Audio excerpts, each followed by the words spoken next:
Oi, galera, eu sou o Rodrigo Deller. Oi, pessoal, eu sou Juliana Cury. Seja bem-vindo ao Infísio para mais uma nossa sessão aqui especial de entrevistas, né, Rodrigo? Especial e uma das últimas do ano já, né? É, uma das últimas do ano. Não é a última, mas estamos quase finalizando nosso ano.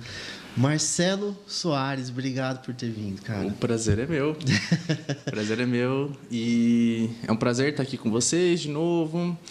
Para quem não me conhece, meu nome é Marcelo, sou fisioterapeuta, trabalho com fisioterapia neurofuncional adulto, amputados e gerontológico também, trabalho com os idosos aí também. E também nessa caminhada recente.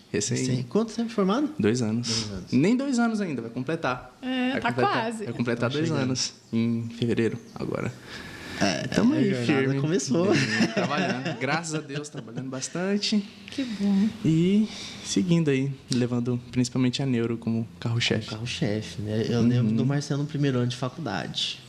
E é assim, a gente não tinha aquela proximidade ainda no primeiro ano. Não. Né? Enfim, a gente foi conversar ali no finalzinho do ano, para frente, foi começando a ter essa afinidade. Mas a gente já viu o olhar diferente para neuro. Desde o começo. Saiu umas estrelinhas daí, né? Não sei se era o começo, de tudo era neuro, mas a gente vai descobrindo daqui a pouquinho. Mas antes de você contar esse pedaço, vamos começar do antes. Como é que você chegou a falar, não, vou fazer fisioterapia? Eu sempre me pergunto isso e eu nunca lembro exatamente. Eu lembro que, assim, eu sempre fiz muita fisioterapia porque eu era piolho de quadra, né, da escola. Eu jogava futsal, jogava vôlei, handball, jogava tudo que tinha. E eu, assim, quem olha hoje, eu era bem gordinho, então sempre me machucava. Ah, é? Sempre. E eu vivia fazendo físio. Ombro, joelho, tornozelo e tudo mais. E eu sempre fazia fisioterapia. E quando ele chegou no último ano do ensino médio e tudo mais, eu falei, pô, o que eu vou fazer e tal? E eu nunca tive essa pressão e nem esse sofrimento de decidir o que eu queria. Eu tinha a opção de fazer direito, até por conta que tinha muitas pessoas que fizeram e fazem direito na minha família. Mas aí eu fiquei assim, pô, físio, legal. E eu sempre gostei muito de esporte. E a princípio, assim, não, eu vou fazer físio. Eu quero físio. E para trabalhar na área desportiva. Então, assim, tá vendo? Na área desportiva. Legal, então, assim, eu nunca... Quando as pessoas me perguntam, como você decidiu, não sei o quê, eu só quis. Eu acho que eu não sofri. É muito sem graça contar, porque eu não sofri. Eu não sofri para escolher físio. Eu tava assim, ali, acho que a físio é interessante. E aí eu falei assim, quero físio, tem uma segunda opção de direito, se físio não der certo, eu fujo para direito, mas... Físio. Tem tudo a ver com físio, né? Tudo a ver, né? É igual. Áreas afins. Tô muito afim. Aí eu fiquei nessa, eu falei, não, vou fazer físio.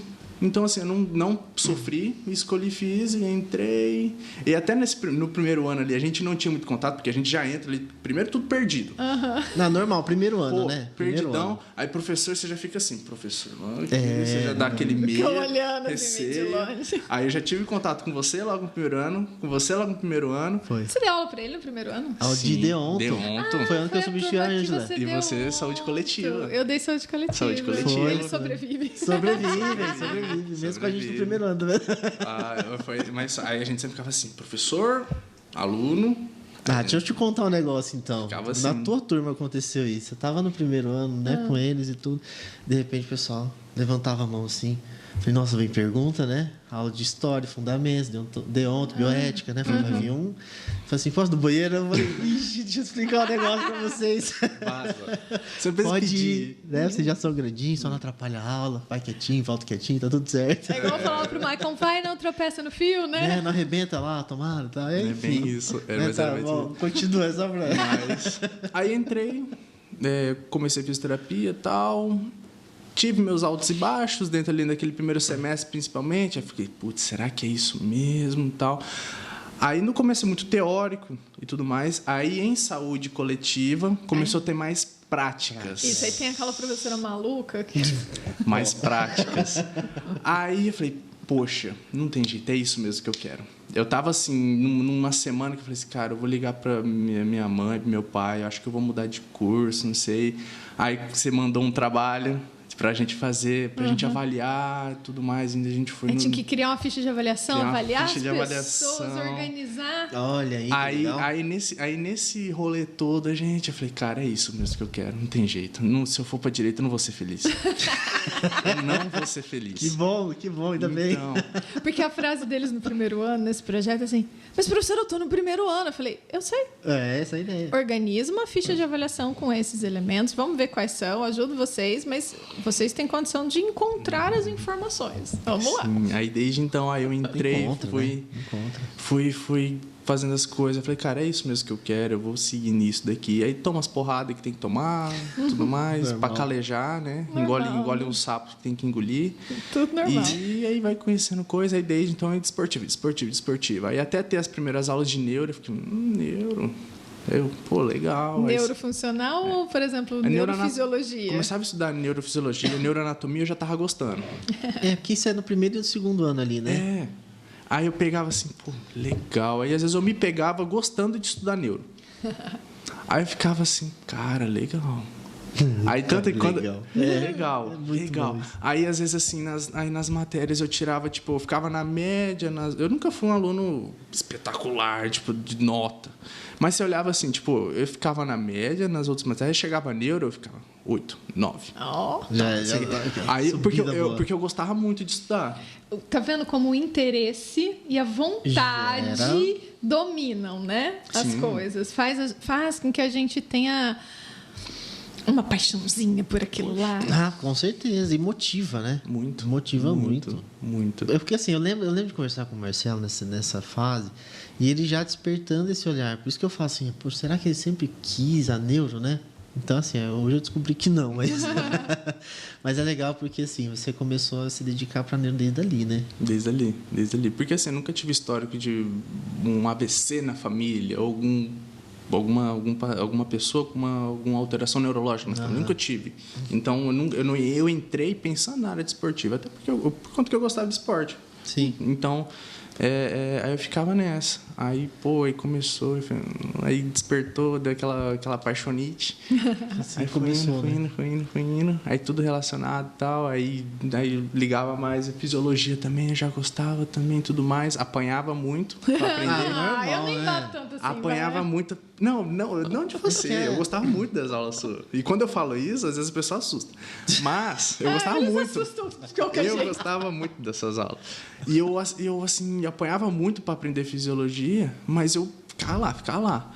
Então, porque sempre ia linkar, numa hora ia linkar tudo. Então, Exato. chegava assim que eu falei, vai embora. Eu falei, aí começou, aí esportivo foi cada vez ficando em segundo, terceiro, quarto, Último. quinto. Aí esportivo tá longe já, esquece. Nem sei o que é, né? Os caras- Entendeu? Então, Mas sempre é fiquei nessa. engraçado isso, né? Você fala que a fisiologia linka tudo e ela linka tudo pro resto da vida, né? Putz, E muito. a gente sempre, não é? Explica Na verdade, tudo. ainda bem- E a Juliana fala isso em aula, né? Porque ela fala, né?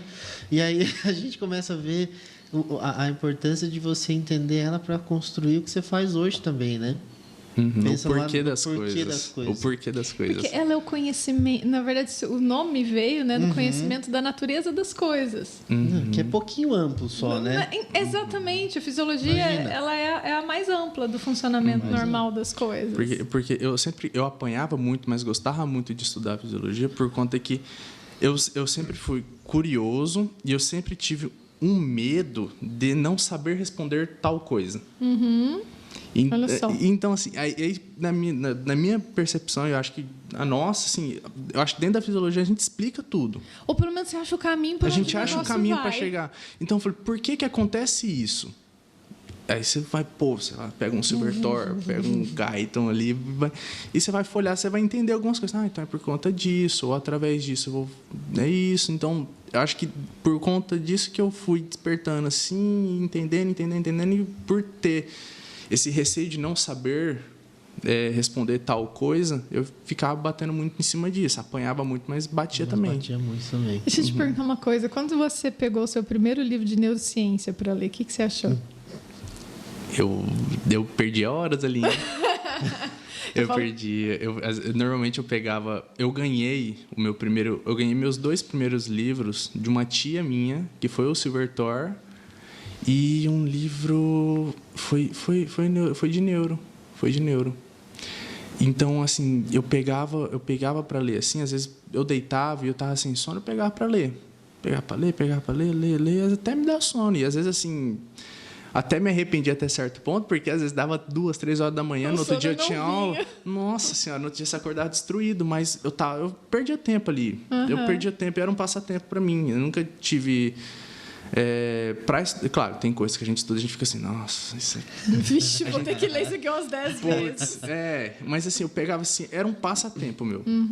Passou a ser um passatempo meu. Até hoje, assim, eu pego às vezes, tipo, não tô com dúvida sobre tal coisa. Vou pegar um Silvertor, vou pegar algum outro livro de neuro, pego uns 100 bilhões de neurônios, tudo mais, pega e vai ler. E aí, hoje, assim, as pessoas falam assim, eu tô lendo livro romances, não sei do que, isso aqui. Marcelo, qual você tá lendo? Silvertor. Fala assim, nossa, passa pra mim, né? Mas qual que é a história? É fisiologia. Assim, é a história do ser humano. Fala assim. É a história do funcionamento do nosso corpo. É neuroanatomia, neurofisiologia. Aqui, não. É que assim, a gente vai achando essas áreas que a gente gosta muito e que a gente acaba amando depois, né? A gente não tem medo de investir o tempo ali, né? Sim, é de gostoso. Ficar e estudar. Eu juro que eu te ler. entendo. É cabeceira, é livro de cabeceira da Juliana, cabeceira. Né? Não é?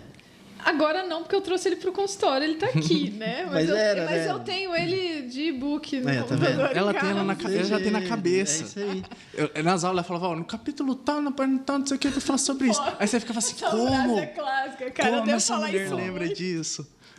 A gente já contou essa história aqui do meu amigo, rindo, do porque todo Jefferson. mundo fala isso, cara. Tá vendo que a história se Gente, eu repete. devo falar isso A mais do que história eu se acho que eu repete. falo. Eu também tô achando, eu não sabia disso, tá vendo aí, ó? Sim. Eu falo, no capítulo tal, falou sobre tal, você tem que ler não sei o que da página tal a página tal. Aí foi assim, mano...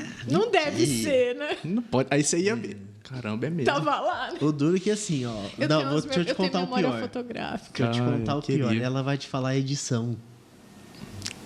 Porque os capítulos são diferentes. Tá vendo? São mesmo. É porque tem uma... Por exemplo, só pra fechar, né? Tem umas figuras que eu gosto do Silverthorne da edição de 2003. Que na edição de 2017 não tem mais. Eu fiquei chateada. Tá vendo?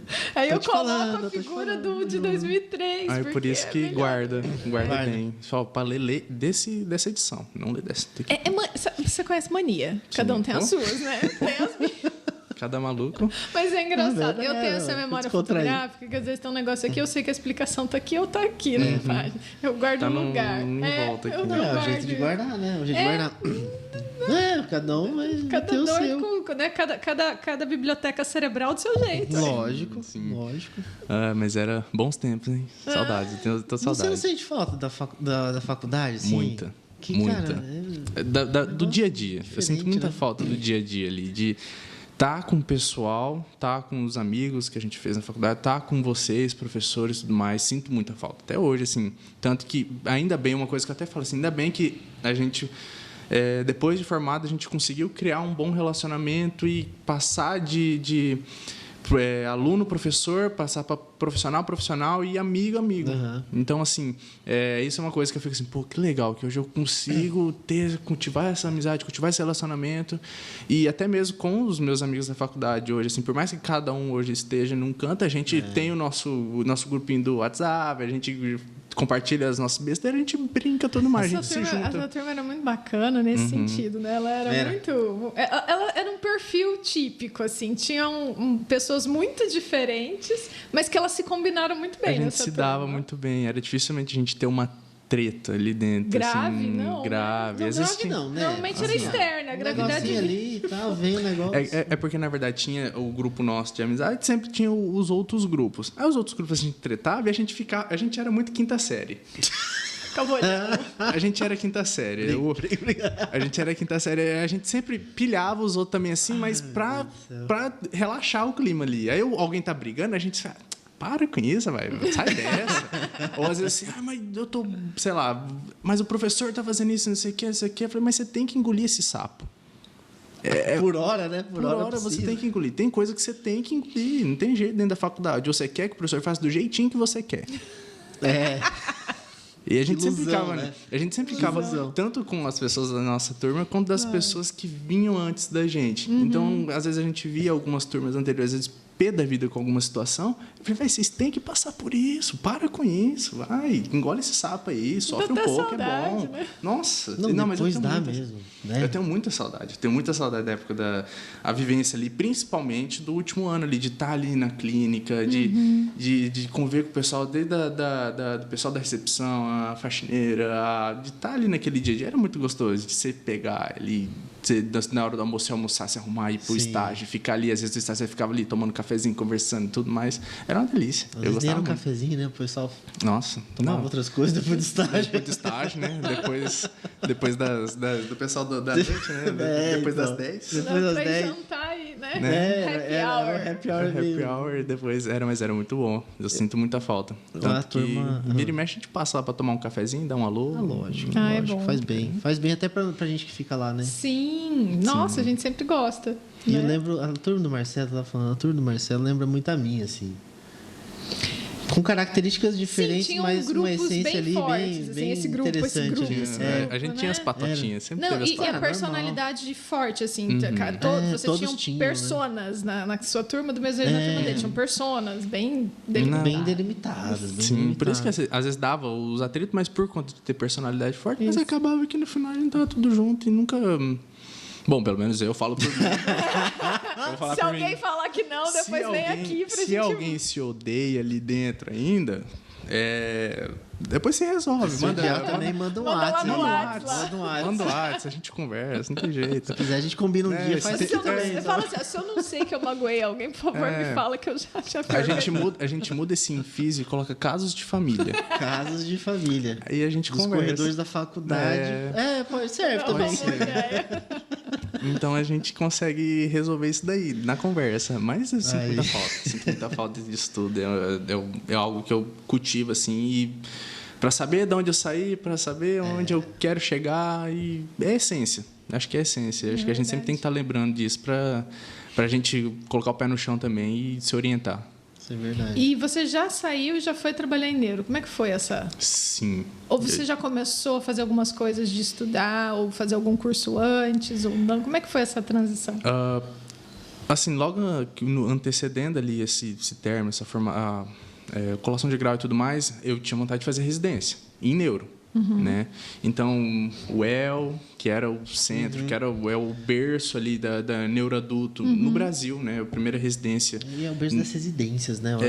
Eu acho. E é a primeira também em neuroadulto. Sim. Então, e a gente já tinha as referências da UEL, né? Então, eu sempre ouvi muito, e até por conta de se apegar à neuro, me apegava muito a professora Cintia. Então, assim, ela sempre me orientou muito, a professora Ângela Lima também sempre me orientou muito, a gente sempre conversava muito também sobre o EL e tudo mais. Então, assim, eu tentei residência, aí eu tentei residência em Londrina, Campo Grande. Você fez o paciente crítico em Campo Grande? Fiz paciente crítico. Não, paciente crítico não, fiz para Você fez o São Julião São de Julião. reabilitação. Fiz o São Julião de reabilitação. Legal. E fiz para terapia intensiva em Presidente Prudente. Aí, e assim, foi por isso que eu não passei. Mas a minha vontade sempre foi entrar na UEL. Mas, assim, acabou que não aconteceu.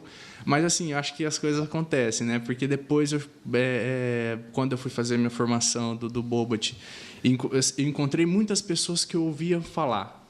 E foi a coisa mais gostosa do mundo, assim, que eu ouvia Professora Suhaila. Professora Suhaila, meu Deus do céu. Meu Deus do céu, ela é espetacular.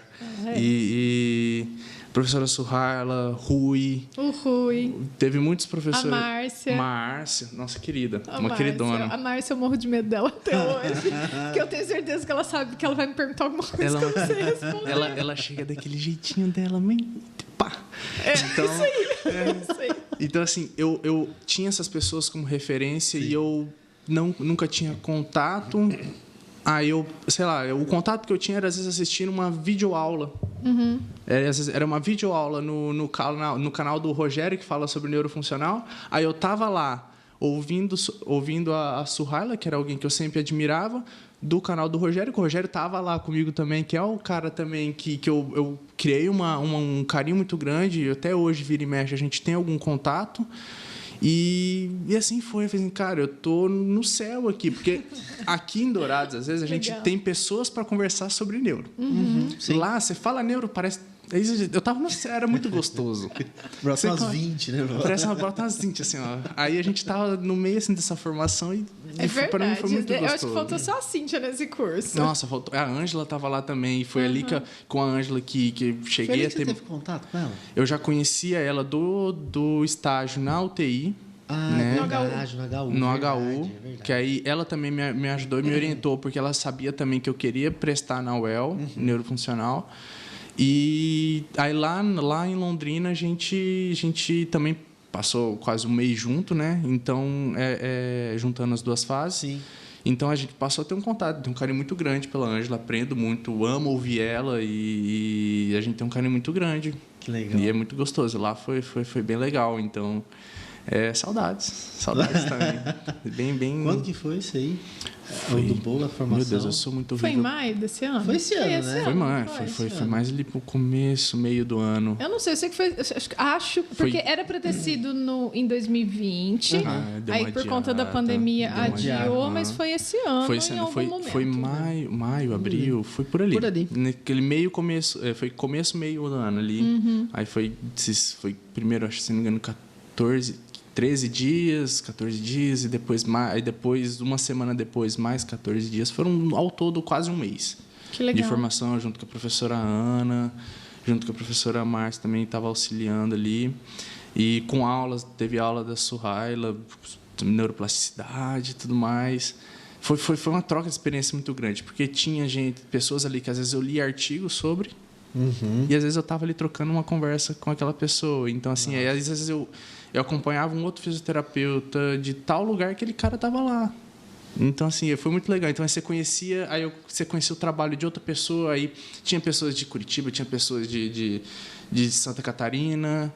Então, assim, tinha várias pessoas. E era uma troca de experiência muito legal. Era uma troca, e eu fiquei assim, cara, eu vou chegar lá, vai ter os caras grandes, eu vou chegar quietinho lá. Você era o caçula da turma? Eu era, mas tinha uma outra menina também, que foi minha dupla. Foi minha dupla. Tava dividindo o posto comigo. Legal. Foi minha dupla, queridona. Hoje ela trabalha lá no Pequeno Príncipe, em Curitiba. Que legal. Então, eu e ela era os mais novos, e a Ana foi gente boa com a gente e deixou a gente trabalhar junto. Legal. Né? Mas, assim, foi um lugar que, assim, se me colocasse com qualquer um, a gente ia se dar bem. Foi uma turma muito boa. Tanto que depois a gente fez simpósio. Foi o primeiro simpósio que a nossa turma se deu tão bem, que foi o primeiro simpósio que a Ana propôs e a gente fez. Ontem a gente fez um simpósio para mais de 300 pessoas, deu bastante gente, foi bem gostoso de estar ali, ter aquela experiência. Então, foi uma troca de experiência muito intensa, muito gostosa, e que venha outras, assim. Eu já falei para Ana, assim, eu quero fazer o avançado logo. Já quero Quando ir, você né? fala Ana, quem que é? Professora Ana Ackerman. Professora Ana Ackerman, uma precursora do Bobat aqui no Brasil. Sim. E na América do Sul, Latina como um todo, né? Ela ministra cursos no Brasil e na América do Sul. Atualmente, esse fim de semana, se não me engano, está na Costa Rica. Olha só. Ministrando curso avançado. Então, assim, é uma mulher, assim, que eu admiro muito, acompanho muito, me ensina muito e aprendo muito com ela e troco experiência. E é aquele negócio, assim, de igual para igual. É conversa. Então, a gente se espelha para criar uma linha de raciocínio, para não querer ser aquela pessoa, mas para ter ela como exemplo, para chegar aquele... É o norteador, né? É o norteador. Eu tenho muito ela como exemplo para saber para onde eu quero chegar também. Cara, que é engraçado isso, porque a gente se espelha, né? Sim. Nas pessoas. Só que a gente tem que lembrar que é uma outra pessoa, a gente nunca vai ser o espelho e imagem cuspida daquela pessoa, né? Esse é um negócio que a gente tem que... Ela tá ali, né? Pra gente lembrar onde a gente quer ir. A gente quer ir pra essa direção, pra se aprimorar nisso, pra trabalhar com isso, né? Sim, não, com certeza. E é bacana porque, assim, é uma referência, obviamente, no Bobat. A gente, quando na faculdade a gente lia muita coisa dela também, né? Então, assim, você teve a oportunidade de estar ali conversando, dialogando, sentando do lado. Com a pessoa que conhece o Bobat aqui no Brasil e na América Latina, de quando ele começou até como ele está hoje, né? Legal. Que aprendeu com as primeiras pessoas ali, que aquelas. Então, e aquela você fica assim, cara, ela existe, ela é palpável, você conversa com ela, que legal. Abraçava ela assim, cara, que legal. Eu tietei bastante também. Foi muita selfie. Nossa, muita selfie. Nossa, muita selfie. Então, assim, foi muito legal. Eu era um dos mais novos da turma e aprendi muito ali. E quero ainda fazer o avançado. Quero fazer outros básicos, porque às vezes cada professor ali que ministra um curso ali, às vezes tem um viés diferente, né? Às vezes leva mais para o sensorial, outro leva mais para análise biomecânica e cinesiologia. Então, assim, por mais que você faça vários básicos, sempre vai ter algo diferente, né? Então, é isso que é gostoso também. Cara, e como é que foi, por exemplo, você saiu da faculdade, atendeu ali uns 4 meses, entrou na formação do Bobat, né? E como é que isso mudou a sua atuação? Por mais que foi curta, né? Mas como é que virou? O que mudou assim na sua forma de trabalhar o paciente, não só o neurológico clássico, mas o neurogerontológico, né? Que a gente tem os pacientes gerontológicos que têm algumas características neurológicas. Às vezes você usa os mesmos princípios, né? Então, assim, eu saí respondendo aquela primeira pergunta que você falou, tipo, eu saí da faculdade, eu já tive a oportunidade de começar a trabalhar com o neuroadulto. Olha que legal. Assim, foi o que eu falei, assim, se às vezes as pessoas perguntam como foi para mim, não tem muita graça. Você fala, não, beleza, acabou o podcast. Assim, não tem muita graça. Então, porque assim, eu agradeço muito a Deus, eu agradeço muito a quem me deu oportunidade, eu sou muito grato. Você foi trabalhar onde? Fui trabalhar lá no Ser Especial com a Nadiele. Sou muito grato a ela me deu uma oportunidade ímpar, sempre me deu total liberdade, sempre me apoiou em muitas nas decisões. E ela me chamou para ir para lá, comecei a trabalhar lá, fiquei lá 1 ano e meio. Né? Recentemente que eu saí por outras questões assim, que não nada a ver com o pessoal. E entrei lá, continuei trabalhando no neuroadulto, aí comecei a mesclar um pouco. Aí começaram a entrar os pacientes gerontológicos, entrava também o domicílio. Então, eu fiquei domicílio, clínica. No período da tarde, atendia clínica. Manhã e tardezinha, /noite, atendia domicílio e ficava nessa. E foi muito legal para mim. Eu tinha receio e eu ouvia muito isso de fazer a formação recém-formado. Fazer a formação do Bobat, porque as pessoas falam assim, não, mas você tem que ter uma experiência clínica e tudo mais, isso aqui.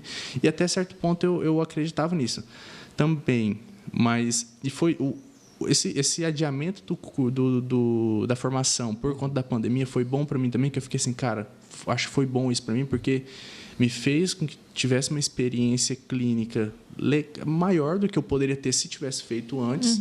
Foram praticamente 6, 7 meses de adiação, né? Então, aí, assim, passei por situações que às vezes eu não tinha pergunta e lá eu passei a ter, que talvez eu não prestaria atenção nisso se eu não tivesse passado por tal coisa antes. Sim. Então, ainda assim, é complexo isso, por conta que eu fiz a formação novo e eu não aprendi muito e aprendo todo dia sobre, da mesma forma que alguém que já tem, sei lá, 20 anos de formado falou assim, por que eu não fiz isso antes? Sim. Entendeu? Claro. Então, pontos e pontos, né? Se às vezes eu tivesse daqui 20 anos eu falaria isso e eu falo assim, ainda bem que eu fiz cedo. Sim, você passou 1 ano atendendo pacientes neurológicos, vendo pacientes neurológicos pediátricos que outros colegas atendiam, mas você estava num ambiente onde tinha muitos pacientes neurológicos. Isso também te trouxe, pelo menos assim, um imaginário maior do que um recém-formado que não teve essa oportunidade. Sim, que até lá no Ser Especial, lá eles trabalham muito bem com a neuropediatria, por mais que eu não trabalho com neuropediatria, a gente aprende. Então, assim, nos períodos que eu não estava atendendo, eu ia lá para perto da pediatria, ficava olhando, fazendo aquilo. Falei, pô, legal. Aí você olhava aquilo, fazendo aquilo. Então, assim, eu sempre, todo lugar que eu vou, sempre eu tento pegar o que tem de bom, aquilo que eu posso trazer para o meu dia a dia, trazer para minha prática, para poder usar de alguma forma, pelo menos, aquela linha de raciocínio. Então, eu sempre aprendi muito, por mais que eu não tenho prática nenhuma com paciente pediátrico, mas eu aprendo muito com a pediatria, por exemplo. Não só com o pessoal do Centro Especial, pego o pessoal ali da Move Mais também, que são pessoas também que eu admiro muito o trabalho. Então, eu aprendo muito com outras especialidades. Trazendo e às vezes eu trago algumas coisas para neuroadulto, assim. Então é algo bem gostoso de verdade. Não fico só assim neuroadulto, porque senão às vezes não tem um diferencial, talvez. Então aí fiz essa formação e falei, cara, ainda bem que eu fiz recente. Ótimo. Vou fazer outra. Tudo sempre que der certo, vou sempre me organizar para pelo menos fazer a cada um período específico novos cursos dentro disso, e até mesmo fazer outros cursos fora o Bobat para tentar acrescentar o Bobat, né? Por conta que a gente consegue usar várias coisas dentro do conceito. Então, isso é muito gostoso. Então, eu fico muito feliz de ter feito isso novo e bom que dá gás para fazer mais. É verdade. E assim, vai acrescentando, é o que a gente fala sempre, né? Nossa base é a fisioterapia. Sim. Você não abandonou ela, acrescentou uma ferramenta para ela. E é muito interessante porque, assim, eu não tenho conhecimento do Bobat. A gente lê, né? A gente faz muito tempo que eu não vejo também, porque eu não atendo os pacientes neurológicos. Mas é muito interessante saber que você pode usar o conceito para tratar, muitas vezes, até outras patologias que não são só especificamente neurológicas, né? Assim, eu sempre falo, às vezes eu converso com a Ângela, né? Ela vai falando, vai explicando as questões da neurofisiologia, do conceito de movimento. Eu adoro. Não, claro. Eu fico ouvindo, né? Eu paro e escuto só. Sim, é gostoso ouvir. Porque na verdade, quando você entende ou começa a entender e começa a estudar o movimento, você consegue aplicar aquilo em qualquer condição. Justamente. Não precisa ser uma condição onde você tem uma lesão neurológica periférica ou central, ou de integração, não importa, né? Mas numa condição, às vezes, ortopédica, que não tem um distúrbio neurológico, mas você tem o quê? Um distúrbio de movimento. Então, como que eu vou acessar o distúrbio, né? Justamente. Eu falo assim, né? Você consegue captar a parte de modulação sensorial para trabalhar um distúrbio ortopédico e melhorar uma disfunção. Tanto que o conceito sempre fala assim, né? Ele não é voltado ao paciente com alteração neurológica, mas sim aquele paciente que tem alguma alteração do seu controle motor. Isso. Aí aumentou. Por isso que eu falei neurogerontológico, porque os pacientes idosos, eu falo assim, os 80 a mais, eles têm muitos distúrbios de movimento, que não necessariamente é uma síndrome neurológica, mas que você precisa disso. Sim. Para colocar, né? Para trazer elementos de controle motor. Sim, com certeza. Eu atendo bastante 80 a mais e eu fico observando essas disfunções motoras do envelhecimento. E você tem que trazer alguns elementos que fogem completamente de elementos clássicos da ortopedia. E que é multissistêmico. Então, é aquele... Então, a gente...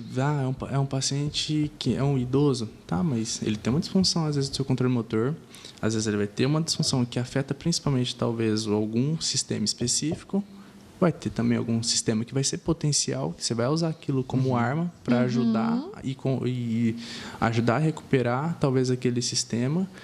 E, dentro disso, a gente vai potencializar e otimizar a atividade desse paciente.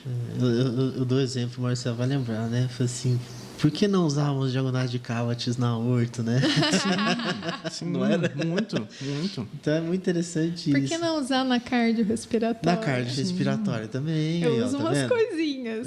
Não totalmente, mas alguns elementos. Alguns elementos de controle motor. Eu gosto dos elementos de controle motor. É legal. Né? Quando você trabalha com movimentos poliarticulares, né? Onde você trabalha segmento mais eixo, né? Mais tronco, para a parte respiratória, eu gosto. Porque eu pego os idosos, eu não consigo não pensar no equilíbrio do movimento, não só na potência do movimento, né? Sim, não, com certeza. E aí viaja. Não, dá pra ir longe.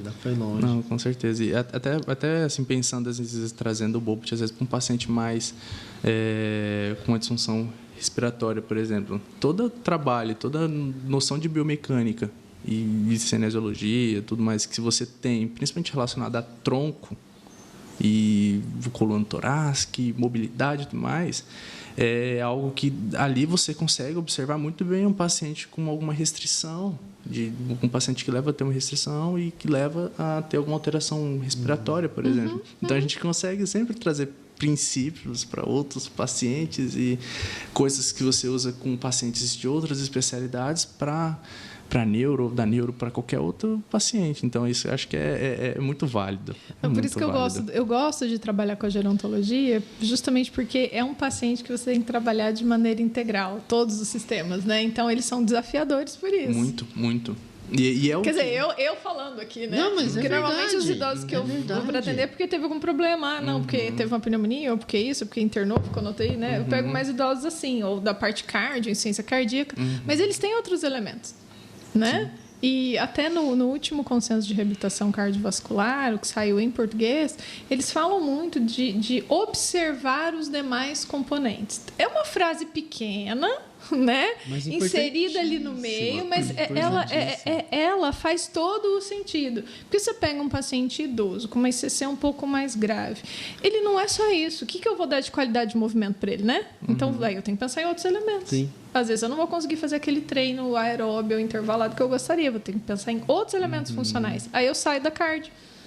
Né? Do quadradinho da cardio, eu preciso abrir o quadradinho. Então, é muito gostoso isso. Porque, às vezes, a gente não consegue... Se a gente não trabalhar outras coisas, a gente não vai conseguir... Se a gente não consegue abordar outros sistemas, se às vezes eu não consigo fazer com que o meu paciente... Assim, um simples, assim, se eu não consigo fazer com que o meu paciente fique sentado, como que eu vou, sei lá, fazer uma avaliação boa respiratória, por exemplo? Fica completamente limitado. Ou fazer um trabalho respiratório. Então, eu tenho que conseguir... É aquele negócio, tem que conseguir isso para conseguir aquilo, não tem como eu fazer isso sem ter aquilo antes. É uma construção, né? É uma construção. E assim, é legal, você fala dos idosos, né? Quando a gente começa a ver toda a composição, às vezes uma disfunção faz com que ele perca assim, a mobilidade do ser. Exato. Né? Do ser e do existir. Então, assim, às vezes, um relato recente que eu tive, olha, eu tô com um parente meu que teve uma disfunção no pé e, de repente, parou de fazer tal coisa, parou de fazer isso, gente, mas era uma pessoa extremamente ativa um ano atrás, quando a última vez que eu vi. Então, por causa de uma disfunção, gerou uma parada no ser. E é o que a gente devolve, né? Voltar a pessoa a agir, tem que olhar todo existir, o contexto, né? É muito legal isso aí. E é aquele negócio, para ganhar, a gente trabalha muito para ganhar. Mas para perder, ó... Nossa, é rápido, né? Demais. 4 dias, uma semana. E olha lá. Demais. E aí, como é que você lidar com esse desafio? Porque você se depara muito com eles também, né? Às vezes essas perdas são muito rápidas e você tem que saber ter jogo de cintura com esse paciente para poder reverter isso. A gente tem que saber e deixar claro pro paciente neurológico, principalmente, que a gente precisa ter uma intensidade de trabalho, ter uma frequência de trabalho, para a gente conseguir ter um ganho funcional, promover uma neuroplasticidade, promover uma aprendizagem motora ideal. Então, assim, se às vezes eu falo com um paciente assim, igual aquela questão de eu trabalho 24 horas, ou às vezes assim, quantas vezes a semana? Quantas vezes a semana a gente vai fazer, doutor? Você quer mesmo? Eu até brinco assim, eu falo assim, meu sonho de princesa é fazer todo dia. Exato. Claro, imagina, entendeu? Né? Mas em muitas situações a gente não consegue. Então, assim, por isso que a gente faz, às vezes, um treinamento junto à família, coloca o familiar para trabalhar junto. Fala, o que você está fazendo? Bem que você vai me ajudar. Até porque muitas vezes a gente precisa de mais mãos, né? Então, trazer a família para ser além do paciente se colocar como um ativo dentro do trabalho e trazer também a família para isso e colocar essa responsabilidade também é legal por conta que muitas vezes eles acham que não, ou às vezes eles também vão se sentir importantes e isso vai motivar muito mais. Então é um trabalho bem legal para a gente ter uma constância, ter um trabalho regular, para a gente ter um ganho funcional, para a gente conseguir desenvolver isso legal. E para a gente, se naquele dia eu não estar lá, falou, ele vai saber o que fazer. Isso, é aquela história de você construir, dar elementos, né, ou dar capacidades para aquele indivíduo, para ele construir elementos da rotina dele. Então, na sua rotina de sair do quarto e ir para a cozinha tomar seu café, então você vai tomar cuidado com esse momento de sentar, com isso aqui, um ajuste aqui, você vai fazer todo dia. Pronto, né? Você treina ele, tem um cuidador que observa, enfim. Depende do paciente. Mas você cria elementos que são terapêuticos para a rotina. Então, ajuste, né, das rotinas do dia a dia. Para o banho. Para o banho, eu preciso estimular essa parte e essa parte. Então, você vai fazer isso no banho. E daí vira rotina para ele. Que você acaba estimulando coisas que você quer no horário que você não está, né? Incluir essa ideia. Incluir essa ideia só. Tudo é terapêutico. A partir de hoje, tudo que você fizer, eu quero que você tome cuidado. Fazer isso, vamos fazer dessa forma, por causa disso, também colocar o porquê de estar fazendo aquilo, para tanto convencer e fazer com que o seu paciente acredite naquilo que você está lutando também. Então, colocar isso para falar, você tem que fazer isso dessa forma, porque às vezes eu até deixo. Eu até brinco assim, a gente tem que deixar o olho sangrar um pouco, ver o paciente fazendo errado, para falar, esse é errado. Você está vendo o jeito que você está fazendo? Você está vendo que não está legal? Você viu o resultado que chegou? Agora vamos fazer assim. Vamos ver. Você viu que você chegou em outro resultado? Tanto de maneira quantitativa como qualitativa. Isso mesmo. Então, a gente pega assim e fica fala, tá vendo que você não conseguiu? Eu quero que você segure esses 2 copos. Então, segura esses 2 copos. Ele fez de tal maneira que conseguiu segurar só um. Eu falei, então, será que se a gente fazer de outra maneira, a gente consegue segurar os 2? Vamos tentar? Dessa maneira dá. Aí, treino, repetição, intensidade. Ele fazendo todo esse trabalho, fazer dessa forma agora, para a gente fazer com que esse paciente consiga fazer a atividade da melhor maneira possível e da melhor maneira possível, sempre deixar claro isso, e fazer da melhor maneira, tanto quantitativa como qualitativa. Levando principalmente, talvez, o qualitativo levar muito em consideração, porque, às vezes, levar em consideração o qualitativo nos evita a gente de tratar problemas futuros. Falo que assim, muitas vezes você conseguir falar da melhor forma possível para hoje. Porque ele pode ir progredindo, amanhã ele vai fazer da melhor forma possível, porque já adquiriu isso aqui, vai progredir de novo, vai continuar. A gente começa de onde a gente terminou. E isso é muito legal. Um ponto que a gente conversou um dia sobre trabalhar as potencialidades desse paciente. Isso sempre me chama a atenção, porque você devolve muita autoestima para esse paciente. Até a gente falou, quando a gente estava falando quando o Marquinhos falou Sim, verdade. Na entrevista do Marquinhos, né? Acho que o foco da entrevista foi isso, mas eu falo assim, procurar as possibilidades. O que eu posso fazer? Não só fazer o diagnóstico do que eu não consigo, né? Então, eu não estou conseguindo fazer isso. Tem coisas que são elementos que não são modificáveis e tem elementos modificáveis ali. Mas aí, trabalhar com o paciente a ideia. Então, hoje nós vamos tentar isso e adaptar assim. Funcionou, beleza. Você vai treinar assim. Próxima vez que eu vier, nós vamos reavaliar isso aqui. De repente, a gente inclui uma outra coisa, um outro desafio ou dá um grau de liberdade maior. Isso, joga um passo, né? Para dar mais um passo, né, na evolução. Sim, claro. Mas é trabalhar no que é possível. O que é possível melhorar hoje, o que é possível melhorar amanhã. Porque depende da neuroplasticidade, depende da adaptação, depende da integração desse movimento, da habituação do indivíduo, né? Trazer aquilo para um movimento fluido, automático, né? Então, é interessante você pensar no que é possível fazer, não naquilo que não pode ser feito. Então, que não pode ser feito, né? Imagina. Igual, porque naquela entrevista do Marquinhos, ele fala assim, eu sou um paciente nível neurológico tal. Não posso fazer um monte de coisa. O que você pode fazer? Aí ele foi atrás daquilo que ele conseguia adaptar para fazer. Ao invés de ficar, isso eu não posso, eu não vou nem tentar. Tanto que ele faz coisas que não necessariamente se encontram por aí descrito, né? Sim, né? Beleza, eu não consigo fazer tal coisa, mas o que eu consigo eu vou fazer bem pra caramba. Justamente. Então, a gente sempre deixar... Porque muitas vezes esse paciente ele chega pra gente muito calejado já. Ele toma muito porrada durante esse processo de lesão, diagnóstico, até chegar a você em muitas situações. Então, a gente leva em consideração, obviamente, todos esses pontos críticos, mas só que a gente tem que deixar muito claro e colocar a todo momento quais são os potenciais. Falar, isso daqui é legal, você conseguiu fazer tal coisa? Cara, parabéns, olha o que você conseguiu. Exato. Isso entra numa questão tanto funcional, né, que você ganha ali, mas entra principalmente na questão emocional mesmo. Você motiva esse paciente. Se eu mostrar pro meu paciente, putz, você tá fazendo errado isso aqui, cara, ó, tá errado, não vai dar certo. Como que eu vou? Fica aquela coisa Como chata, que eu vou conseguir? Como que eu vou conseguir motivar esse paciente? Como que esse paciente vai querer continuar trabalhando comigo? E isso você tem que conhecer o paciente, né? Porque é a interação dele, né? A gente vai descobrindo isso, né? Qual a via de acesso que funciona para ele. Tem uns que a gente até comenta, tem uns que a gente precisa ficar ali, ser muito incisivo, né? Ó, tem que ser assim. Tem uns que a gente tem que... Opa, não, bom...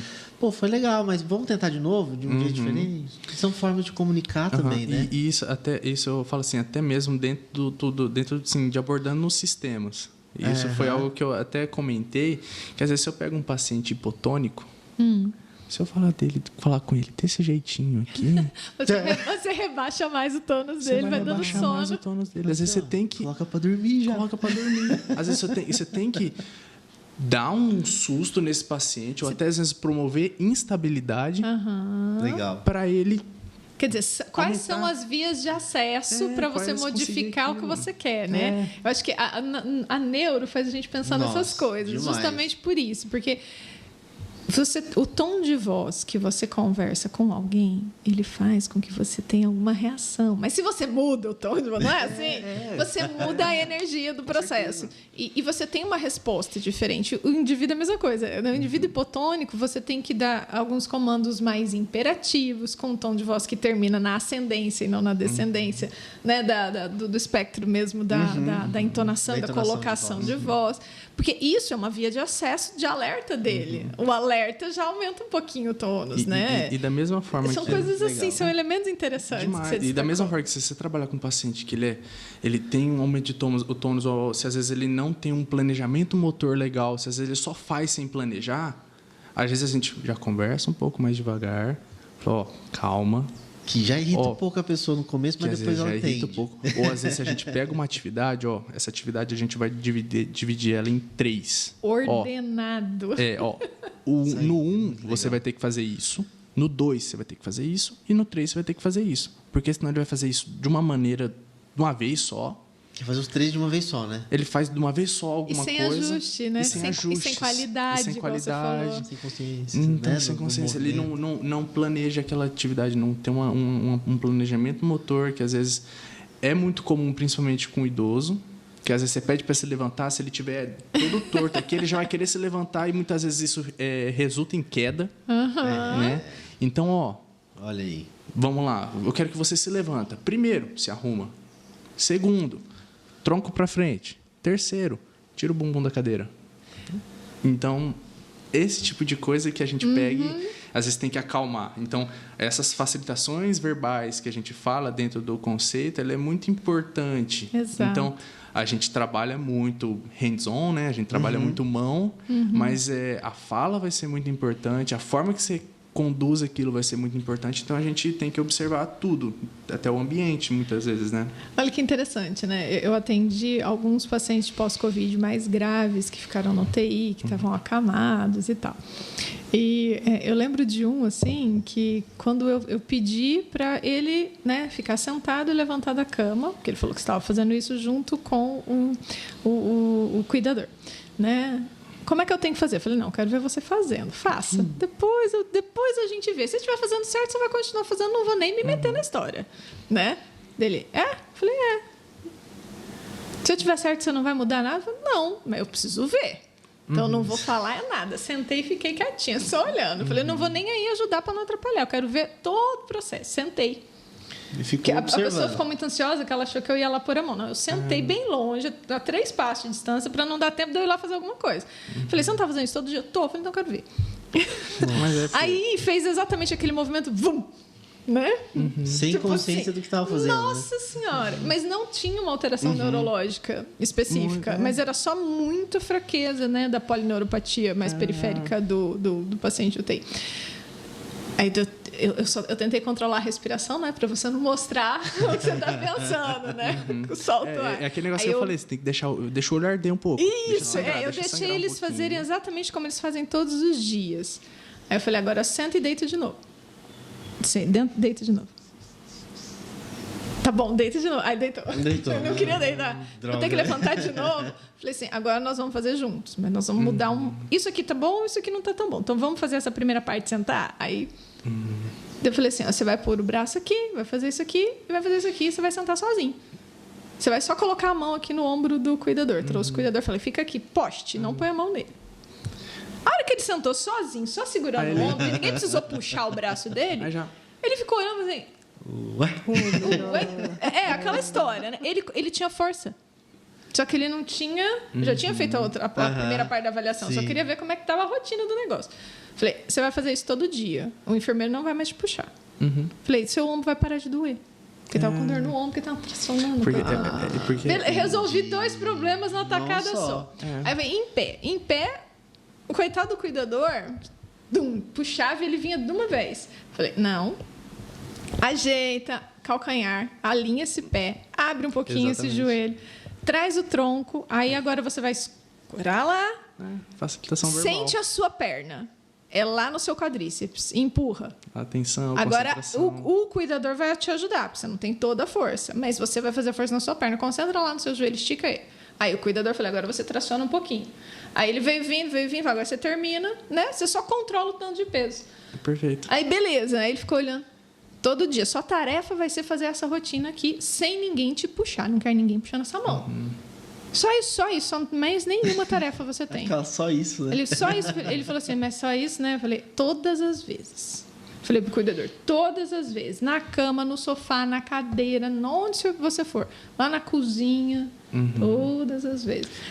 Do ombro parou de doer, mas por coitado do paciente. Por quê? Porque vai na força bruta, né? Sim, porque a gente tá ali para fazer com que o paciente faça. Eu sempre falo assim, ó, eu não vou fazer por você, eu vou te ajudar. Isso. Vou te ajudar. Eu falo que é isso que a neuro tem de beleza, porque ela nos ajuda a pensar nesses pontos chaves. Porque a gente fica, será que... Eu sempre gosto de colocar de forma de pergunta. Eu falo, será que a gente fazer dessa forma, a gente não vai ser melhor? Vamos tentar? Isso. Eu falei, putz, melhor, né? Aí eu me falei, cara, você viu? Melhor, ó. Foi melhor, você já ficou melhor. A gente gastou menos tempo, gastou menos força. Então, não tá melhor? Será que a gente não consegue fazer dessa forma agora? Pô, acho que sim, vamos tentar. E treina. Até a hora que fica... Até que fica natural, fica inconsciente.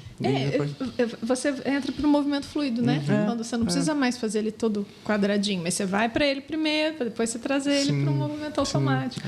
Esses pós-Covid graves, se você não acessa colocando essa ordem, mesmo que seja só disfunção periférica, ele precisa voltar para o acesso central que ele tem, porque ele não teve uma lesão central, mas esse acesso central tem que ser relembrado para mandar para o periférico, senão também não vem, Mas se pensar nesse paciente COVID de uma forma muito sistêmica, muitas vezes esse paciente ele vai pensando assim mais a nível emocional, mais a nível cognitivo e tudo mais. Esse paciente ele não vai estar conseguindo se concentrar muitas vezes. Sim. Ele vai ter uma a gente até observa bastante. Eu acho que é seu dia a dia também de ver esse paciente muitas vezes às vezes perca de memória recente, e às vezes esse paciente cognitivamente ele não está da maneira que ele era antes. Ele então, tem alguns elementos. Você promover um nível atencional durante a atividade. Isso. Desde através da atividade, igual você falou, presta atenção no seu pé, sente o seu pé no chão. Isso você já está falando, ele vai se concentrar lá no pé, ele vai sentir seu pé. A partir do momento, ele vai estar prestando atenção, vai estar recebendo essa informação sensorial, esse input sensorial, para ele se concentrar mais. Então, se às vezes você vai trabalhar algo mais passivo, você vai estar fazendo e vai estar tipo... Então, e eu falo que isso também tem a ver com... trazer esse paciente. E esses pacientes, assim, né, os que eu tive experiência ali, foram interessantes porque eles tinham muito medo, uma ansiedade para voltar a fazer as coisas. Muito. E se você não trabalha esse processo fino, ele não vai, né? Então, você tem que ir trazendo ele para retomar, olha, você pode, sua perna está funcionando, né? Agora, só controla ela tem que estar sob seu comando. Não deixa ela, né, sair fazendo um movimento, controla, né? Daí você traz aquela propriocepção inconsciente junto com, né, a sinestesia consciente. Sente seu joelho fazer força e não dá conta. Aí o cuidador ajuda você a levantar o resto, mas sente ele trabalhar. Você precisa trazer isso para ele. E até às vezes você tá ali, só de às vezes ele não tá sentindo, mas só de às vezes você tá colocando a mão, eu quero que você sinta seu joelho, ó. Isso. Aí eu dou uns toquinhos no joelho dele. Faz aquele, dá um toquinho intermitente lá no joelho dele. Mesmo. Ele já vai estar chamando atenção para aquele joelho, ele vai começar a entender o movimento que ele vai ter que fazer e ele vai fazer aquela atividade de uma maneira melhor. Mas isso é neurofisiologia. Sim. Né? Totalmente. E é engraçado isso, né? Porque... Eu adoro, né? Eu não, me muito divirto. bom, mas é legal porque assim, você vai fazer isso de várias formas nos pós-Covid, nos idosos, para qualquer paciente. A gente não está falando de paciente neurológico agora. Não, a gente está falando de paciente. Exatamente. A gente está falando de paciente. Mas é interessante que quando você vai fazer o conceito Bobat, ele reforça muito esses elementos, não reforça? Muito. Né? Eu queria estar lá só para assistir a aula teórica. Acho que eu ia ficar lá só babando. É muito bom. Né? Porque não faz toda uma revisão de todos esses conceitos de funcionamento do movimento humano? A gente estuda teoria do controle motor o tempo todo. Desde quando o neurônio nasceu, que descobriu que ele existia. A gente passa por todas. As redes passa mais por todas. atuais, né? A gente passa por todas até a gente chegar àquela que, a gente se embasa nessa, a gente se vê, tem um princípio nessa e tudo mais que a gente vai trabalhando legal. Então, ter esse conhecimento é muito legal para a gente entender, igual na questão histórica, né? Berta trabalhava com a prática ali, muito em tentativa e erro, e naquilo que ela acertava e via alguma melhora, o Carol Bobat, ele estava tentando achar uma explicação para aquilo. Isso, tentar achar a via, o comando, o caminho, por que isso funcionava e isso não funcionava, né? Sim. E era muito legal.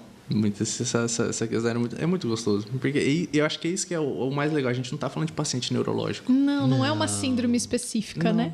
Não, a gente está falando, às vezes, de um paciente, às vezes, que tiver uma fraqueza global. A gente consegue trabalhar com esse paciente e usar esses mesmos princípios. Igual eu costumo falar, a gente, às vezes, usa Bobat sem saber que está usando Bobat. Às vezes aquela pessoa odeia Bobat. Aquela pessoa odeia. Mas desconhecendo. Eu falo assim, a gente só não gosta de um conceito quando você desconhece. Eu não tenho a formação. Eu só sei o que eu já li, ouvi ou ouvi. Mas assim, quando você ouve alguma coisa, você vai lá ler alguma coisa de neurofisiologia básica, você fala... Temos um caminho, né? Eu falo, às vezes a gente atende paciente grave, paciente crítico grave. Esse paciente crítico grave, ele precisa retomar essas coisas. Então, você tem que ter um caminho que não é só ortopédico puro. Quando eu falo ortopédico puro, eu estou falando de começar do músculo, né? Aquela história de começar do músculo. Né? Essa é a teoria, né?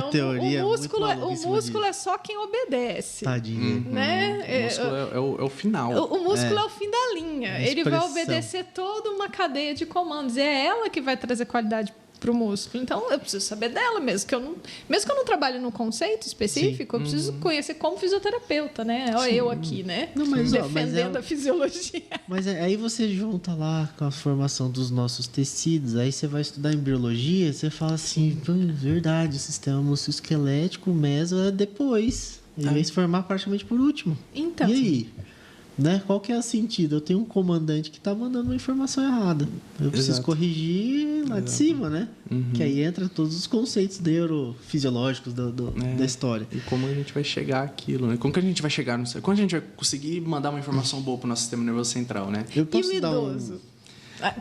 Vou dar um exemplo curtíssimo aqui. Às vezes a gente está tratando, aí talvez entra nos conceitos sem saber que é o conceito, né? Que é o que você estava colocando ali.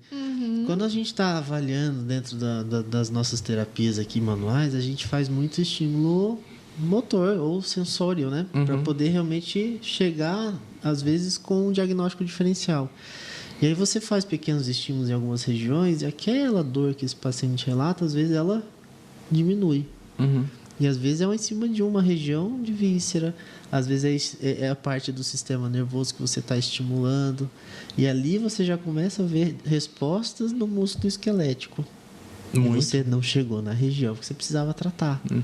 Então, quando a gente começa a olhar para isso, olha o tanto que a gente também precisa dar estímulo para o paciente para que ele possa ter consciência, né? Que é o que vocês falaram ali. E a consciência, a tomada de consciência, para mim, é um dos pontos chave assim, de tratar. É algo tão magnífico por trás de algo tão simples que às vezes é só o toque. Às vezes é só um estímulo sensorial. É algo tão gigante por trás de um negócio tão pequeno que a gente às vezes não entende o porquê daquilo. Ou às vezes, sei lá, a gente... às vezes familiares de paciente meu pensam assim, pô, mas você faz macumba, cara. Não, tem uma explicação. Tem uns negócios lá, né? Depois eu peguei o voodoo, tirei da bolsa, assim, tudo mais. Mas é algo... Porque é muito sutil, é suave, você está trabalhando com estímulo sensório-motor de regiões, e aí você vai ter uma integração que vai te trazer como resposta eferente, que não necessariamente é consciente, às vezes é uma resposta automática, você muda um tônus, né? Que é o resultado de um estímulo que estava inadequado, você está corrigindo. Sim. Né? E isso é neurofisiologia. Por conta que a melhor forma da gente promover neuroplasticidade, buscando talvez uma aprendizagem motora, é através do sensorial. Por conta que, às vezes, a gente está focando só no motor, e o meu paciente não consegue fazer aquilo, mas ele precisa sentir aquilo primeiro. Então, se eu dou uma informação sensorial ideal e adequada para o meu paciente, ele vai conseguir ter um ganho motor. Da mesma forma, se eu dou uma informação sensorial para o meu paciente, perceptualmente ele vai se corrigir. Se eu dou uma informação sensorial para o meu paciente, ele vai se sentir mais seguro. E quando eu falo de sensorial e sensações e tudo mais, desde a parte do campo visual... Eu ia falar já. Você já matou. Quais são elas? Vai, segue. Pega desde campo visual, desde a parte vestibular. Então, se a gente... Auditiva, entra tanta coisa, né? Tudo. Então, assim, quando a gente fala de sensorial, não é só tato, né? Na semana acadêmica, a gente aprendeu um pouco muito com a Joyce. A Joyce falou bastante dos sensores. Falou muito disso. Então, legal. A gente pegar e saber trabalhar todos esses níveis de sensação é legal. Até por conta que, principalmente com o paciente perceptual, que particularmente para mim é o maior desafio. Eu peno muito às vezes para trabalhar com o paciente perceptual, porque ele é realmente um paciente complexo. Então, às vezes, você conseguir dar uma informação sensorial adequada, levando em consideração o campo de visão dele, de você conseguir enquadrar, colocar uma linha na frente dele e falar, você tem que se manter reto com esse microfone. Se você sair daqui, você está errado. Se mantém aqui, cara, olha aqui o microfone. Ou, às vezes, um paciente que eu quero que ele sinta mais o somato sensorial, mas ele está muito visual. E o que eu vou fazer? Eu tiro o campo de visão dele, às vezes. E falo, eu quero que você sinta você andando. Eu não quero que você veja você andando. Eu tiro ele, às vezes, da frente de um espelho. Eu, às vezes, tiro o campo de visão dele aqui. Se, às vezes, sei lá, vamos supor, estou usando uma esteira. Eu tampo aqui. Nossa, eu já experimentei fazer isso. Já experimentei. Que sensação estranhíssima é você colocar alguma coisa aqui, você não ter... Não vê, né? Você não anda olhando para o pé, mas você tem a periférica. Aí você tirou o pé, você tira a sua visão periférica do seu pé. Gente, isso é uma sensação corporal estranha. Eu já experimentei, eu fiquei assim... angustiada, eu queria voltar a enxergar o que estava lá embaixo. Ou até pensando no paciente idoso, né? Aquele paciente que às vezes ele tem um déficit de equilíbrio muito grande, né? Que é fisiológico, ele né? vai ficando assim. Ele vai ficando assim, e até mesmo assim a gente tem que levar em consideração também que esse paciente ele vem passando por um processo de até mesmo um processo de degeneração assim fisiológica na questão vestibular. Sim, o envelhecimento das funções cerebrais sem nenhuma doença específica. Então é muito legal isso. Então a gente saber da informação sensorial ideal não é só tocar, né? É você conseguir. É muito complexo. Por isso que eu gosto muito Por isso que eu sou apaixonado pela neuro. Quem ganhou a mordida do bichinho da neuro não larga mais. Não larga. Porque é muito complexo. Porque da mesma forma que às vezes tem pessoas que se afastam da neuro por não ter receitas, mas por ser muito lesão dependente, pensando, por exemplo, no paciente com AVC, é a mesma coisa assim que particularmente me atrai muito. É o que te fascina. É o que eu fico muito louco com isso, porque eu fico muito curioso em querer saber o porquê daquilo. Então, às vezes a gente quebra a cabeça muito. E você erra muito e acerta muito. Às vezes eu faço algo com o paciente e falei, caraca, não deu certo. Aí você fica assim, vai para outro. Aí você tenta de outra forma. Putz, caramba, não deu certo de novo. Então, pera lá que tem alguma coisa aí que eu não vi. Calma aí, tem alguma coisa que eu não tô vendo. Aí você vai, avalia de novo. Às vezes você confirma uma hipótese, não confirma. Você avalia de novo. Então você fica, pô, calma aí agora. Aqui, ó, tá dando certo. Aí você vai até você fala, putz, era isso. Era isso. E às vezes com outro paciente aquilo lá não funciona. Então é isso que fascina muito. É bem gostoso, é muito bom. Neuro e a complexidade, eu gosto também. Eu gosto muito de coisa. Acho super interessante porque faz parte de tudo, né? Quando você pega o livro de neurociência, você fica ali. Você pega a unidade, por exemplo, o Candel, é um livro difícil de ler. Ou coisa difícil de ler aquele livro. Você já pegou, né? O módulo sensorial dele, para você entender, eu já li, tem umas coisas que eu ainda...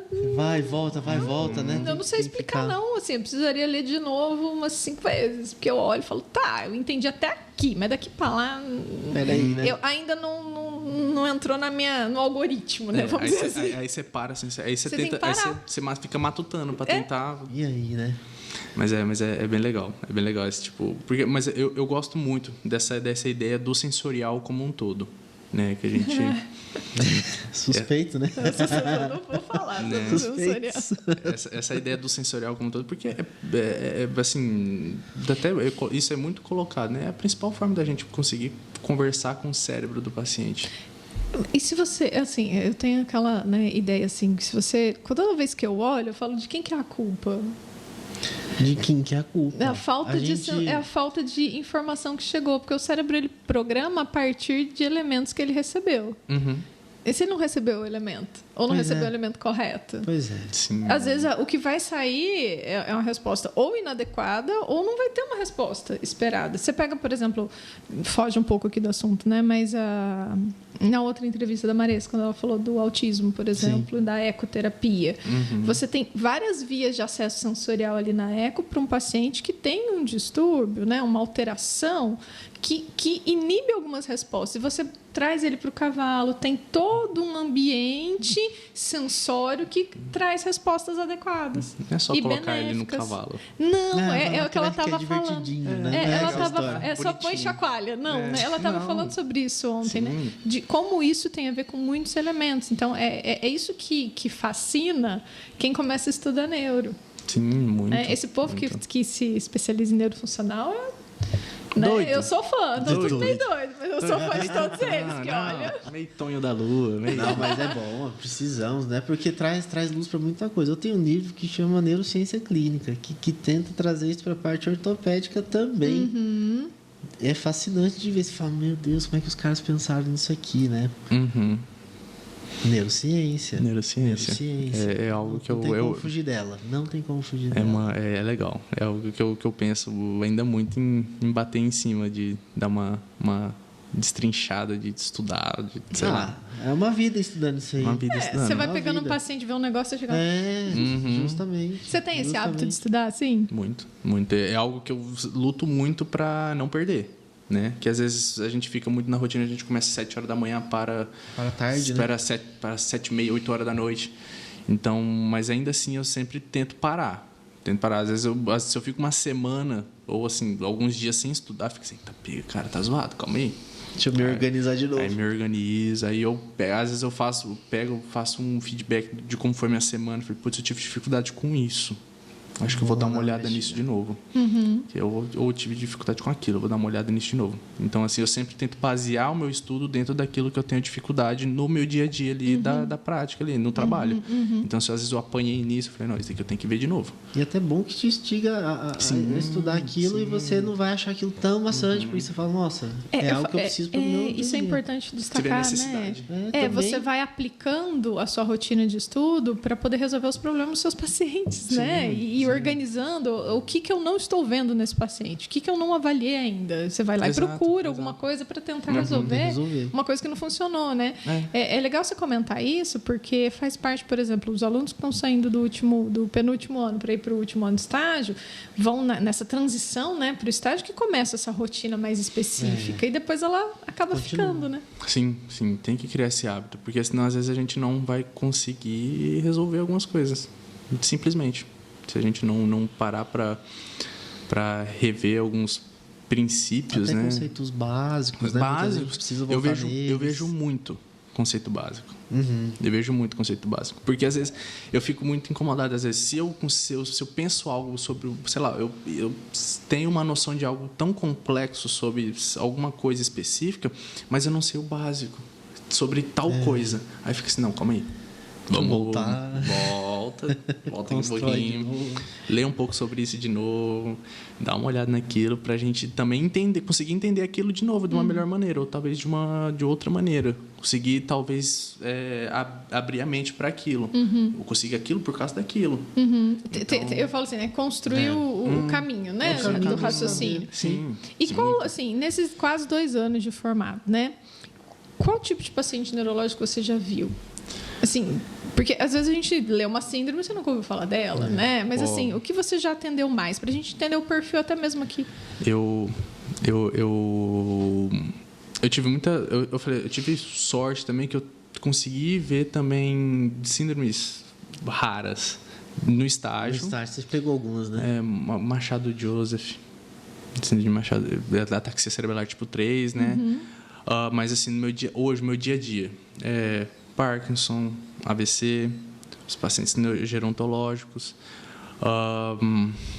TCE. Lesão tem? Lesão, atualmente não, mas já trabalhei também. Bastante. E particularmente gosto bastante de trabalhar com lesão medular. Ver alguma outra síndrome rara, por exemplo. Agora eu não tô me recordando, mas tem paciente que não tem diagnóstico, que já... eu tenho uma paciente que... Sempre tem um, né? Sempre tem. Ela já foi na USP, de Ribeirão Preto, não descobriu. O banco de dados, O genético dela não chegou numa conclusão. Não chegou a nada. Caramba. Tudo que foi feito, desde pareceres da fisioterapia e tudo mais, foi encaminhado até para fora do Brasil, numa universidade no Canadá, se não me engano, não achou o que ela tem.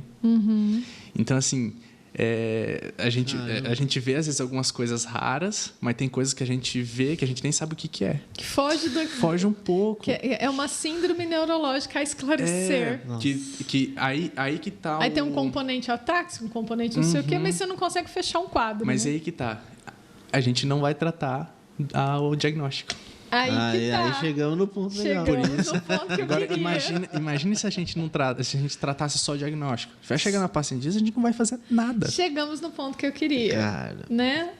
Eu sei por que a gente gosta disso, dessa discussão, porque aparece sempre casos assim, sem um diagnóstico, às vezes exames não trazem conclusão de muita coisa, mas tem sinais, tem sintomas, tem disfunções que a gente conhecendo a base vai conseguir ajudar e vai conseguir tratar. Exato. Então, mas é gostoso. Esse negócio. Isso é bom. Mas conclui o raciocínio. A gente não trata o diagnóstico. A gente não trata esse diagnóstico. Porque, às vezes, esse paciente, às vezes, ele tem... Vamos supor, ele tem uma espasticidade muito grande, mas aquele paciente também tem. Aquele paciente neurológico, ele tem algumas disfunções semelhantes, por mais que, às vezes, difere o diagnóstico. Então, às vezes trata pacientes com diagnósticos diferentes e, de certo modo, também de maneiras semelhantes. E aí é interessante quando a gente entra naquela discussão lá da CID. A CID é tetraplegia, né? Igual quando o Marquinhos estava falando entre tetraplégico não dirige. Pronto, bate o martelo, despacha. Não pode tirar a carteira de motorista. O Marquinhos esqueceu a cadeira dele de roda da minha formatura. De tão bem que ele estava. Tá bem. Então, esse é o tipo de coisa, né? Que você não pode fechar em cima... Né? Na fisioterapia, o diagnóstico cinesiológico funcional, ele vai sobrepor ao diagnóstico clínico médico. Muito. Óbvio que tendo o diagnóstico clínico... A gente leva em consideração. Amém, é ótimo, porque tem coisa que a gente precisa saber o que está acontecendo. sim. Mas o foco do tratamento em si não é a partir do diagnóstico clínico essencial, mas é a partir das disfunções cinesiológicas que eles vão apresentar. Sim. Né? O paciente com AVE são todos diferentes. Todos. Podem ser AVE do mesmo lado, na mesma região, eles não são necessariamente iguais. Né? É igual qualquer outro paciente. Sim. Isso que é legal, porque graças a Deus a gente trata a disfunção cinesiológica funcional, a gente não trata o diagnóstico. Exato, senão uma paciente dessa, tadinha, vai ficar esperando um diagnóstico uma vida. E às vezes é uma síndrome nova que daqui muito tempo vão se entender do que se trata, vai saber, né?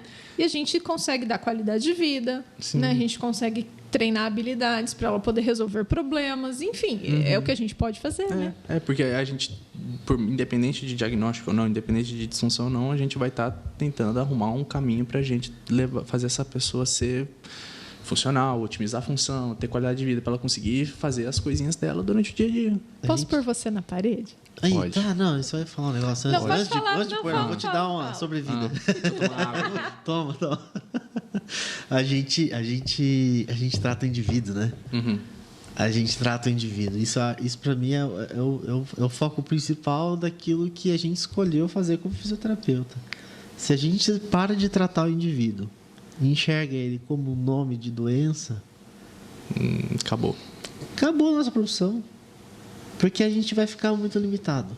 Sim. Muito limitado. E aí. A pode gente nem colocar. combinou a introdução, né? Então, Essa foi eu ótima. levantei a bola, corta e você tenta defender aí, se vira. Posição, vai, fica lá, líbero. Vai lá. Não, na verdade, é uma pergunta assim, né, pra gente conversar pra aqui, discutir, obviamente. Óbvio.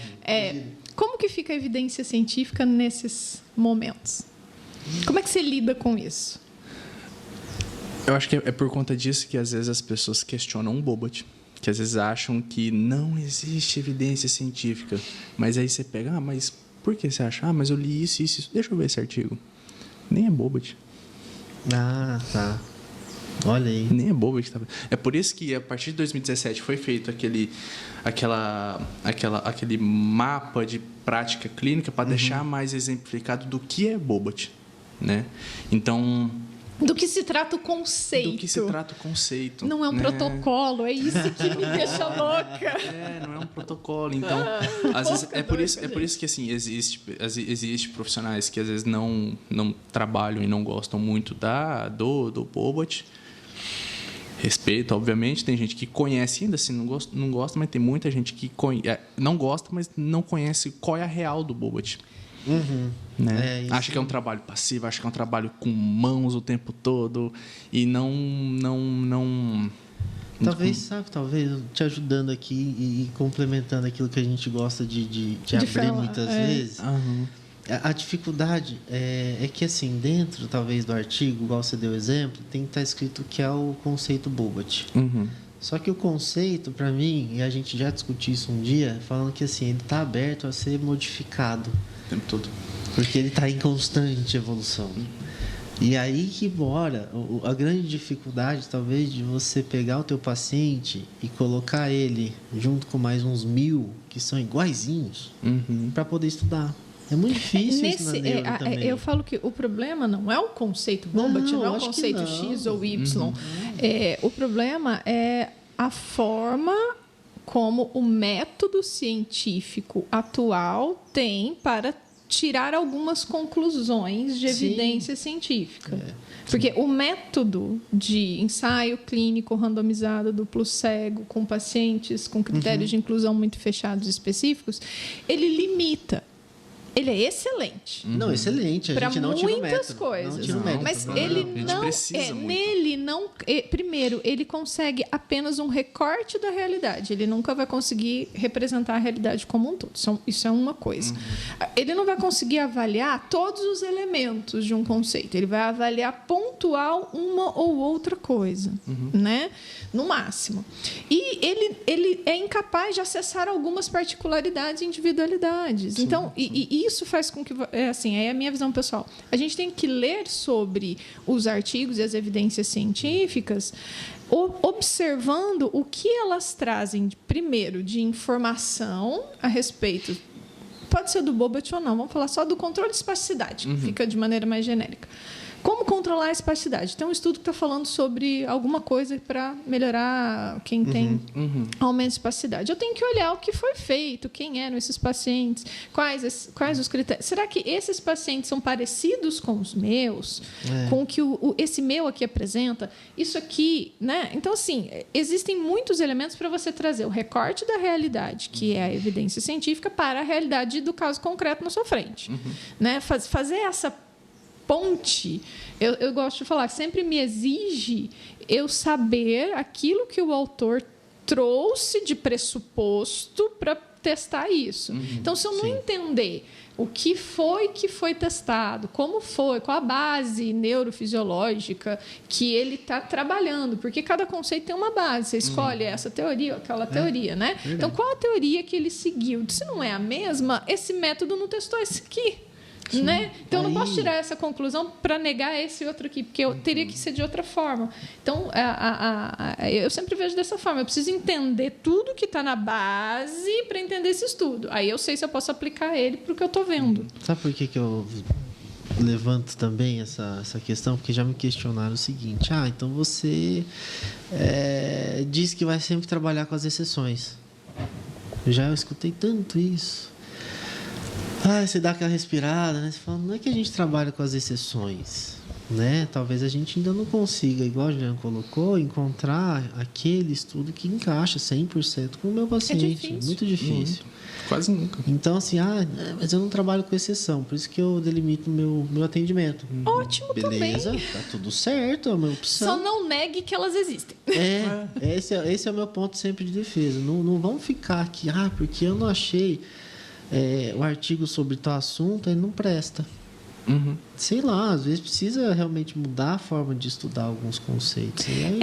Enfim, nem tudo a gente consegue explicar apenas assim. Às vezes você tem que fazer descritivos, porque você tem casos muito específicos. Às vezes você vai usar um elemento desse estudo que melhorou esse aspecto, então eu vou pegar esse para tratar o mesmo aspecto no meu paciente, mas meu paciente não era esse, mas o aspecto é o mesmo.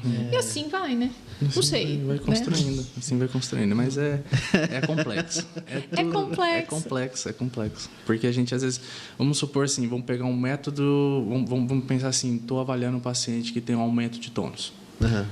Aí você pega assim, na coleta de dados desse estudo, foi avaliado o tônus desse paciente em pé. Tá. Mas só que esse paciente, em pé ele tem um tônus, sentado ele tem outro tônus, deitado ele tem outro tônus. Então, às vezes, a gente observa só, tipo, tônus, diminui tônus. Faz isso, então. Se fosse assim... Se fosse assim, nossa. Maravilhoso. É exatamente isso. É entender... Você exemplificou muito bem. Você consegue entender o que ele fez. É um pedacinho da sua realidade, mas não é a sua realidade inteira. Você não vai achar os pacientes e encaixar direitinho ali. Ainda mais na neuro. É difícil a gente achar paciente de livro. Sim. Quase nunca. Aí você colocou outro ponto, né? Porque cada um é um indivíduo? Porque o paciente, eu falo assim, é a história do Marquinhos, né? Que a gente falou também. O que o livro traz, né? Sobre a história do Marquinhos. Sobre lesão C6 e C7. Né? Limitações, enfim. Aí você olha o Marquinhos fazendo um monte de coisa, por exemplo. Aí você olha o Aldemir. Né? C5, C6 ali, né? Falei C6. que a gente tem que chamar o Aldemir bem aqui. Papo bom, hein? Vai ser bom. Aí você pega o que tem descrito para o nível motor dele. Aí você olha o Aldemir fazendo algumas coisas. Você fala, então... Né? Vamos olhar para as possibilidades além daquilo que está descrito. Porque cada indivíduo pode responder diferente, não pode? Pode. Sim. Nossa. É muito bom. Isso aqui abre para a gente ficar um dia discutindo, porque é tão complexo você analisar aquele ser humano que também tem as suas experiências, tem as suas bagagens, tem as suas expectativas com o seu tratamento, que aí você tem que, às vezes, desconstruir algumas coisas para que ele possa se engajar com aquilo que ele tem que fazer de tratamento. Sim. Então, é muita coisa. Eu não vou nem ficar falando muito, não, porque...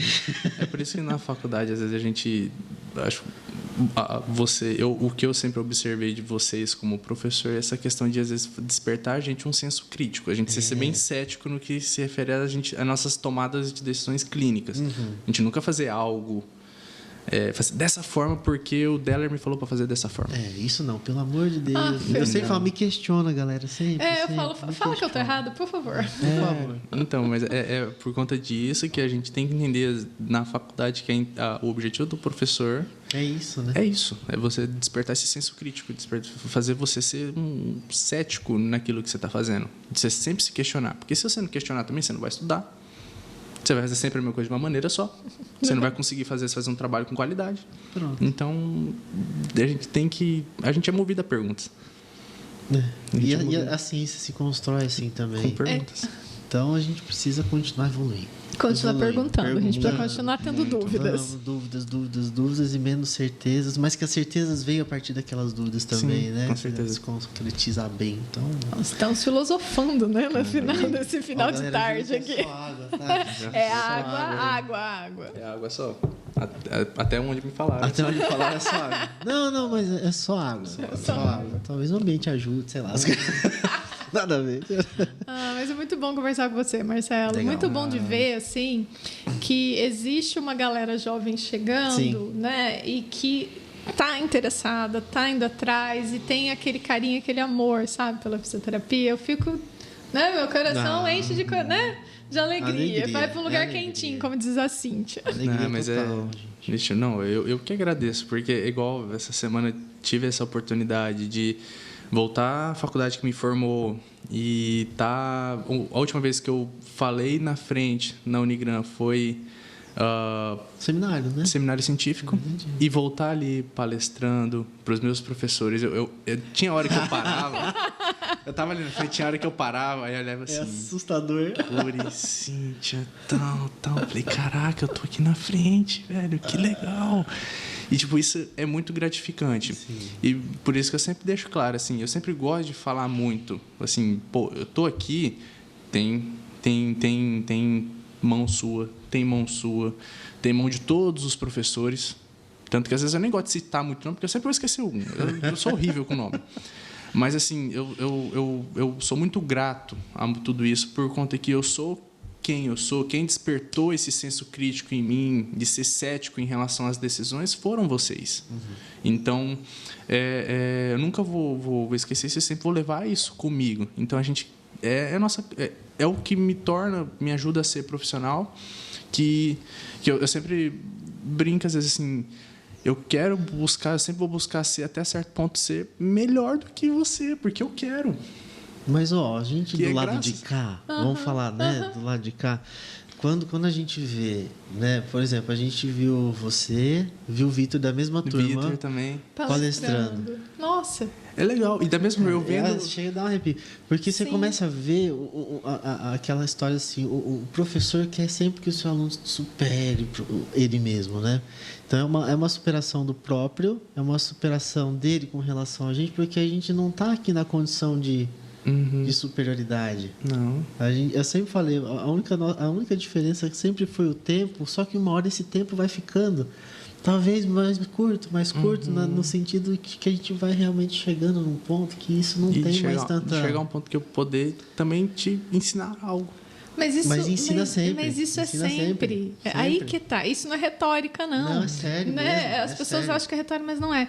Eu falo assim, é tão legal de ver, e eu acho que ali na faculdade, né, trazer os ex-alunos sempre para palestrar para os alunos nas jornadas, eu acho isso excelente, porque é um estímulo para quem está chegando. Sim, com certeza. Entendeu? Porque senão, eu já falo lá todo santo dia, ninguém precisa me falar na jornada, entendeu?